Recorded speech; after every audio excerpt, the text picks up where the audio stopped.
South ఇండియాలోనే biggest sorry store మన Varahi silks మన విజయవాడ ఎంజీ రోడ్లో డిసెంబర్ 4వ తారీఖున ఘన ప్రారంభం. నమస్తే, వెల్కమ్ టు సుమన్ టీవీ. ప్రేమ బంధం పెళ్లికి దారి తీయని పక్షంలో వాళ్ళ మధ్య ఉన్న భేదాభిప్రాయాలు వస్తే అమ్మాయి అబ్బాయి మీద అత్యాచారానికి సంబంధించిన కేసులు పెట్టేస్తోంది. చాలామంది మగవాళ్ళు జైలు పాలై వాళ్ళ జీవితమే కోల్పోయినటువంటి పరిస్థితి ఉంది. సో ఇలాంటి కేసుల్ని సుప్రీంకోర్టు చాలా సీరియస్గా తీసుకుంది. ఇలాంటి వాటిల్లో అత్యాచారం చెల్లదు అని చెప్పి చాలా స్పష్టమైనటువంటి ఆదేశాలు ఇచ్చిన పరిస్థితి ఉంది. సో సుప్రీంకోర్టు ఇచ్చినటువంటి ఈ డైరెక్షన్ గురించి మనం మాట్లాడదాం. ప్రస్తుతం నాతో పాటు స్టూడియోలో ఉన్నారు సామాజికవేత్త, ప్రముఖ సైకాలజిస్టు యమునా పాఠక్ గారు. మేడంతో మాట్లాడదాం. మేడం నమస్తే. మేడం, ఈ మగవాళ్ళు చాలామంది కూడా అత్యాచారం కేసులు ఎదుర్కొని చాలా కాలం పాటు జైలులో మగ్గిన పరిస్థితి. సుప్రీంకోర్టు అసలు ఈ డెసిషన్ ఎప్పుడో తీసుకోవాల్సి ఉందని కూడా చర్చ వినిపిస్తూ ఉంది.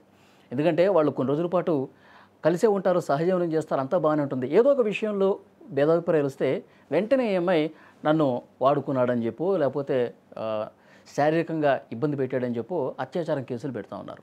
సో ఇది కరెక్ట్ కాదని చెప్పి సుప్రీంకోర్టు ఇప్పుడు చెప్పింది. ఎలా చూస్తారు ఈ డైరెక్షన్? నమస్తే అండి. ముందుగా ఇలాంటి అంశాల్లో ఈ మధ్య కాలంలో అంటే మామూలుగా గతంలో మనం చూస్తూ ఉంటే సెక్షన్ 498A అనేది మనం వాడుకలో చూస్తూ ఉన్నాం. ఇది చాలా బలమైన చట్టం. అంటే యూజువల్గా చట్టాలు మరి మహిళలకు చట్టాలు ఎందుకు వారికి మహిళలకు రక్షణ కల్పించడానికి చాలా చట్టాలు మనకి అమల్లోకి వచ్చాయి. కానీ కాలక్రమేణా మీరు చూస్తుంటే ఈ మధ్య కాలంలో పెరుగుతున్న ఒక ధోరణి అంటే మగవాళ్ళని కూడా అంటే ఒక ఫేక్ వాటిల్లో కూడా వీళ్ళని ఇరికించడము.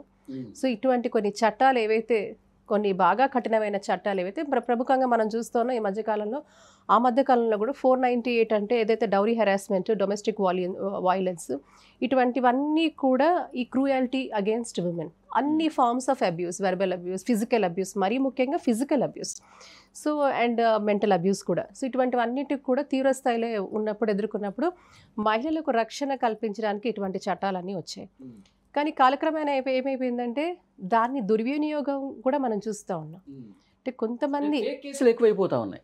ఎగ్జాక్ట్గా ఇప్పుడు ఇది చాలా క్లిష్టమైన పరిస్థితి. ఈవెన్ సుప్రీంకోర్టు మీరు తీసుకుంటే ఈ మధ్య కాలంలో మీరు 2024, 2025 మధ్యలో కూడా సుప్రీంకోర్టు చాలా మన కేసెస్ ముందు చూస్తుంటే ఒక చిన్న కేసు గురించి మీకు చెప్తారు. Rajesh Chadha versus state of Uttar Pradesh 2025 INSC 671. ఇందులో ఏంటంటే ఈ తీర్పులో సుప్రీంకోర్టు మరోసారి హెచ్చరించింది. ఏమని? మ్యాట్రిమోనియల్ డిస్ప్యూట్స్లో 498 వంటివి బాగా పరిశీలించాలి అని చెప్పింది. ఎందుకనంటారు? మరీ ముఖ్యమైన ఏంటంటే స్పష్టమైన ఎలిగేషన్స్ ఉన్నప్పుడు కాంక్రీట్ ఎవిడెన్స్ లేకుండా, అంటే ఒక నిర్దిష్టమైన కాంక్రీట్ ఎవిడెన్స్ లేకుండా వాటిని వాటిని మనం వెంటనే 498 అనగానే ముందైతే పోలీసు ఎఫ్ఐఆర్ రిజిస్టర్ చేయాలా, కేసు దర్యాప్తు జరుగుతుంది. ఒకప్పుడు 498 అనగానే నాన్ బెయిలబుల్, వెంటనే కూడా అరెస్ట్ చేసేసి వాళ్ళకి సంబంధించిన రిలేటివ్స్ కావచ్చు, ఇన్లాస్ కావచ్చు, ఎవరైతే ఆ మహిళ ఆరోపించిన వ్యక్తులందరూ కూడా లోపలికి వెళ్ళిపోయేవాళ్ళు. తర్వాత కాలక్రమేణా కూడా రిలాక్సేషన్స్ అనేది కొన్ని కేసుల, ఇప్పుడు ఇందాక మీరు అన్నట్టుగా కొన్ని ఫేక్ కేసుల వల్ల కూడా, కొన్ని ఫేక్ ఇటువంటివి రిజిస్టర్ అవడం వల్ల కూడా కొన్ని పరిశీలనాత్మకంగా కూడా సుప్రీంకోర్టు కొంత ఆలోచించి ప్రైమరీ ఇన్వెస్టిగేట్ చేయట్లేదు ఎక్కడ కూడా. ఎవరైనా వచ్చి కంప్లైంట్ చేసేస్తే వెంటనే ఆ 498 పెట్టేస్తా ఉన్నారు. ఎగ్జాక్ట్లీ. అందుకనే కొన్ని కీలకమైన పరిణామాలు ఈ మధ్య కాలంలో సుప్రీంకోర్టు చూడడం మనం చూస్తా ఉన్నాం. అందుకే ఇప్పుడు మీతో చెప్పింది. ఇందులో ఏంటంటే జనరల్ క్లెయిమ్స్ను కోర్ట్స్ నిర్మూలించాలి, స్క్రూటినీ, కాంక్రీట్ ఎవిడెన్స్ లేకుండా ప్రాసిక్యూషన్స్ తొందరగా కాకూడదు. తర్వాత జనరల్, వేగ్, ఆమ్నిబస్ ఎలిగేషన్స్ వంటివన్నీ కూడా కట్టడి చేయాలి అనేది కూడా ఒక స్పష్టమైన ఇది సుప్రీంకోర్టు ఇవ్వడం జరిగింది.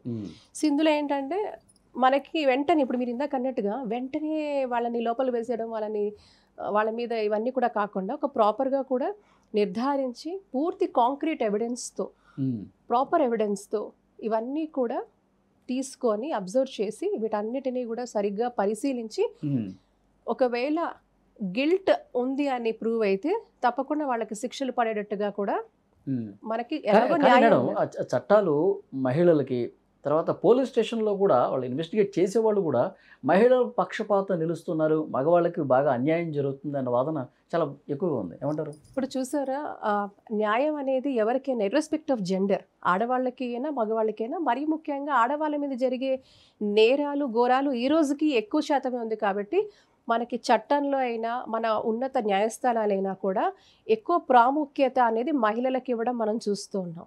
కానీ ఈ తరుణంలో మరి మగవాళ్ళకి స్వేచ్ఛ అంటే వాళ్ళకి కావాల్సిన ప్రాథమిక హక్కు వాళ్ళకి లేదా? ఇప్పుడు ఇక్కడ మీరు చూస్తే హ్యూమన్ రైట్ వయలేషన్ అనేది మనం చూస్తాం. మనం జెండర్ జస్టిస్ అని మాట్లాడుతున్నాం, జెండర్ ఈక్వాలిటీ అని మాట్లాడుతున్న టైంలో ఏంటంటే మరి మగవాళ్ళు కూడా సఫరర్స్గా ఉన్నప్పుడు ఇటువంటి ఫేక్ ఎలిగేషన్స్ వాళ్ళ మీద మోపబడినప్పుడు వాళ్ళకి జరుగుతున్న మానసిక సంఘర్షణ కావచ్చు, వాళ్ళ సమాజంలో వాళ్ళు ఎదుర్కొంటున్న అనేక ఎందుకంటే సమాజంలో వాళ్ళని ఒక దోషిగా చూసే ఒక పరిణామము వాళ్ళ మీద, తద్వారా తన మీద తన కుటుంబాన్ని మీద ఒక సంఘర్షణ, ఒక డిప్రెషన్ అనేది మనం చూస్తూ ఉంటాం. ఆ స్ట్రెస్ అనేది ఆ ఫ్యామిలీస్లో మనం చూస్తూ ఉంటాం. మరి చాలా వరకు కూడా మగవాళ్ళు మరి మాకంటూ ప్రాథమికంగా మేము కూడా మాకు హక్కు లేదా అంటే ఒక మాకంటూ ఒక మానవ హక్కుగా చూద్దాం. ఇప్పుడు ఈ కేసులో మేడం, ఇప్పుడు ఆమె వెళ్ళిపోయి పోలీస్ స్టేషన్లో కంప్లైంట్ చేసి 498 పెడుతున్నటువంటి సమయంలో రివర్స్గా మగవాళ్ళు కూడా ఇబ్బంది పడుతున్నటువంటి సందర్భంలో ఇప్పుడు మోసం చేసింది అమ్మాయి అనుకుందాం. ఫర్ ఎగ్జాంపుల్ ఇతనికి అన్ని రకాల సౌలభ్యంగా సౌకర్యంగా ఉన్నాడు అమ్మాయి, కానీ అమ్మాయే ఆ బంధం నుంచి బయటకు వెళ్ళిపోయింది అనుకుందాం. అప్పుడు కూడా ఇక్కడ మగవాడు ఇబ్బంది పడతా ఉన్నాడు కదా, మాకెందుకు అనుకూలంగా చట్టాలు, నేను ఇప్పుడు అమ్మాయి మీద కేసు పెడితే 498 తీసుకుంటారా అమ్మాయి మీద?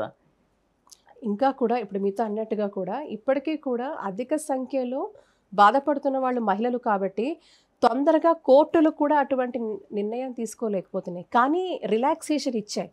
మీరు చూస్తుంటే ఇంతకుముందు కంటే ఆ రిజిడిటీ నుంచి కూడా ఈరోజు ఒక రిలాక్సేషన్ ఉంది. ఎలాగా ఉంది? వెంటనే కాకుండా పూర్తిగా పరిశీలనాత్మకంగా కూడా మీరు ఏదైతే ఒక అలిగేషన్ మోపబడిందో దాన్ని పూర్తిగా విచారించండి అని ఆదేశాలు ఇచ్చింది సుప్రీంకోర్టు. మీరు పూర్తి ఆధారాలు సేకరించండి, పూర్తి ఎవిడెన్సెస్, కాంక్రీట్ ఎవిడెన్సెస్ అనింది. ఓకే, మీరు ప్రూవబుల్ ఎవిడెన్సెస్.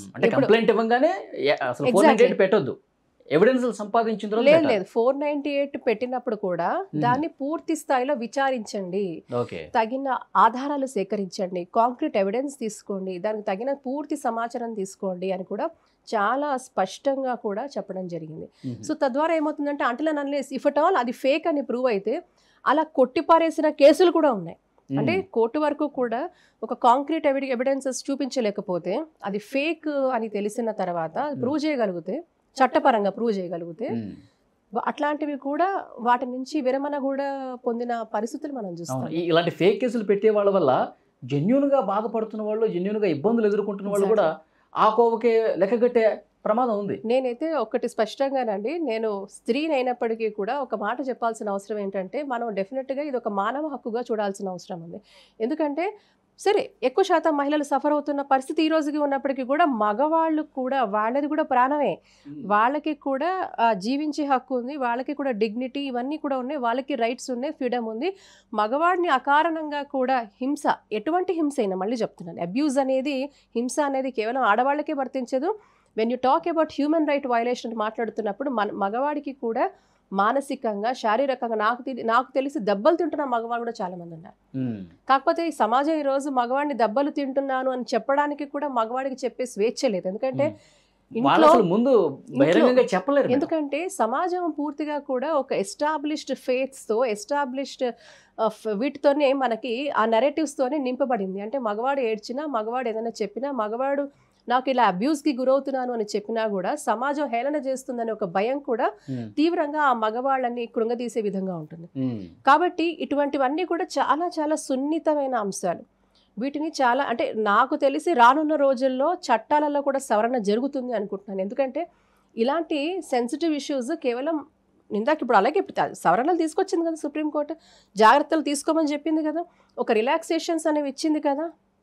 బ్లైండ్గా కాకుండా కూడా ఆధారపూర్వకంగా కూడా ఎస్టాబ్లిష్డ్ ఫ్యాక్ట్స్తోనే కేసు బలపడే విధంగా ఎవరి సైడ్ ఉంటే వాళ్ళకి న్యాయం చేయమని సుప్రీంకోర్టు కూడా అలాంటి గైడ్లైన్స్ ఇష్యూ చేస్తూనే వస్తుంది. సో ఇక్కడ ఏంటంటేనండి, చట్టాలు న్యాయం అనేది ఒక పరిమితి. ఈరోజు సమాజంలో ఉన్న స్త్రీ పురుషులు ఇద్దరు కూడా ఎవరు కూడా ఎవరు ఏ ఒక్కరిలో బ్యాలెన్స్ లేకపోయినా కూడా సమాజం అనేది పూర్తిగా కుంటిపడిపోతుంది. కుటుంబ వ్యవస్థ కుంటిపడిపోతుంది, రిలేషన్షిప్స్ కుంటిపడిపోతాయి. కాబట్టి ఇక్కడ ఏంటంటే లాంగ్ రన్లో అక్కడ ఉన్న ఆడవాళ్ళు కావచ్చు, మగవాళ్ళు కావచ్చు, ఇద్దరు కూడా ఏదో రకంగా సఫరర్స్ వాళ్ళు. ఒక సైకలాజికల్గా ఆ సఫరెన్స్ అనేది వాళ్ళలో ఉంటుంది. సో ఇక్కడ ఏంటంటే ఫేక్గా ఇలా మగవాళ్ళని హింసించడం, అండ్ అన్నిటికంటే ముఖ్యం ఈరోజు ఈజీ మనీ అయిపోయింది. డబ్బు కోసం కూడా ఇటువంటివి అన్నీ చాకచక్యంగా కొంతమంది మహిళలు చేయడం అనేది మనం చూస్తూ ఉన్నాం. డబ్బు కోసం మగవాళ్ళని హింసిస్తూ వాళ్ళ మీద ఒక ఇలాంటి ఫాల్స్ ఎలిగేషన్ వేసి ఇలాంటి తప్పుడు కేసులు వాళ్ళ మీద వేయడం కూడా మనం చూస్తూ ఉన్నాం. Absolute harassment. చాలా నాకు తెలిసిన కొంతమంది, నేను నేరుగా చూసినది, దాదాపు 23 సంవత్సరాలు కలిసి ఉన్న ఇద్దరు భార్యాభర్తలు, ఆ భార్య తనకి వేరే ఒక అఫైర్ వల్ల ఈ భర్తని 23 సంవత్సరాలు ఉన్న పిల్లలు, పెద్ద పెద్ద పిల్లలు ఉన్నారు వాళ్ళు, అఫైర్ వల్ల ఆ భర్త మీద 498 అప్పుడు వేసిందండి. సో 23 సంవత్సరాల తర్వాత 498 వేసింది, దౌరీ హెరాస్మెంట్ అని. మరి మనం దీన్ని ఎలా చూస్తామంటారు? అంటే సమాజంలో ఉన్న వింత పోకడలు, మనిషిలో ఒక స్వార్థము, మనిషిలో ఒక నైతిక విలువ తగ్గడము, ఇలాంటి అనేక కోణాలు మనం చూసుకోవాల్సిన అవసరం ఉంది. మరి చట్టపరంగా దీనికి ఏమన్నా జరుగుతుందా అంటే అలాంటి సంస్కరణలు రావాలి, ప్రభుత్వాలు పూనుకోవాలి. నాకు తెలిసి ఎప్పుడైతే ఈ యొక్క సంఖ్య కూడా పెరుగుతున్న క్రమం మనం చూస్తూ ఉన్నాం. రోజు రోజుకి నాకు తెలిసి భార్యాభర్తల సంఘాలు బోల్డ్ ఉన్నాయి. ఇదే హైదరాబాద్లో ఉన్నాయి, తెలంగాణలో ఉన్నాయి, ఆంధ్రప్రదేశ్ రాష్ట్రంలో ఉన్నాయి. నాకు తెలిసి భారతదేశం అంతా కూడా భార్యాభర్తల సంఘాలు కూడా ఉన్నాయి. ఇక్కడ ఏమంటానంటేనంటే ఉన్నాయి కానీ బయటకు వచ్చి ధైర్యంగా మాట్లాడలేని పరిస్థితి ఉంది. బట్ నాకు తెలిసి వీటి మీద కూడా పటిష్టంగా ఇది ఒక హ్యూమన్ రైట్ వయలేషన్గా తప్పకుండా చూడాలి. ఎవరైతే కొంతమంది మహిళలు వాళ్ళ స్వార్థం కోసం మగవాళ్ళని, వాళ్ళ కుటుంబాలని ఇబ్బంది పెడుతున్నారో వీళ్ళకు కూడా ప్రాపర్గా అది ఒక ఫాల్స్, ఫేక్ అనేది కనుక ప్రూవ్ అయితే వాళ్ళకి చట్టపరంగా కూడా శిక్షలు పడిన రోజు ఇలాంటి ఆకృత్యాలు ఎవరైతే మగవాళ్ళ మీద జరుగుతున్నాయో ఇవి కూడా ఆగే పరిస్థితి వస్తుంది. సో చట్టాల్లో సవరణ అనేది జరగాల్సిన అవసరం ఇచ్చింది. ముందు మగాళ్ళకు కూడా కొంచెం బలమైనటువంటి, వాళ్ళకు అనుకూలమైనటువంటి చట్టాలు రావాల్సినటువంటి అవసరం ఉంది. రావాలని కోరుకుందాం. Thank you very much. Thank you.